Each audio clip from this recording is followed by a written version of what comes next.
Saint of the day of October 14 is Saint Callistus I.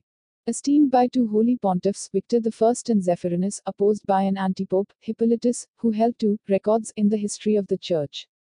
The life of St. Callistus I 222, in his turn pope and then martyr, was certainly unusual.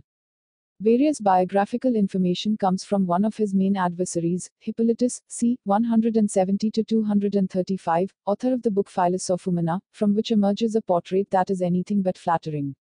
It is certain that after some vicissitudes the saint became deacon and personal advisor to Saint Zephyrinus, who also entrusted him with the direction of the cemetery on the Via Appia, today known as the Catacombs of Saint Callistus. He was elected to the Petrine throne after the death in 217 of Zephyrinus, who had already been opposed by Hippolytus. The problem was that at the time various heresies circulated, including the Monarchianism that denied the Trinity and with it the divine nature of Christ. Zephyrinus and Callistus were against Monarchianism. Yet Hippolytus, who fought the heretics, but elaborated an imperfect Christology, irritated the former by calling him weak and falsely accused the latter of heresy. Because of such contrasts, he rejected Callistus' election and had himself elected by a small group of followers, thus becoming the first antipope in history.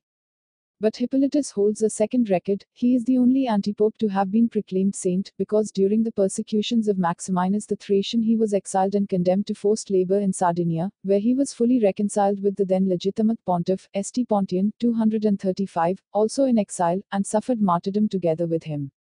Before his change of heart, St. Hippolytus had also challenged St. Callistus on the edict with which the Pope had guaranteed communion, after appropriate penance, to fornicators and adulterers.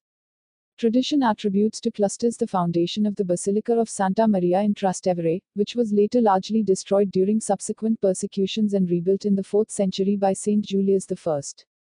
We also have a version of his life curated by Saint John Bosco, who wrote, "Four things made the pontificate of St. Callistus particularly glorious: the Basilica of Santa Maria in Trastevere, the fasting of the 4 times, Ember days, the cemetery of St. Callistus at the Porta Appia, present-day Porta San Sebastiano, and his luminous martyrdom."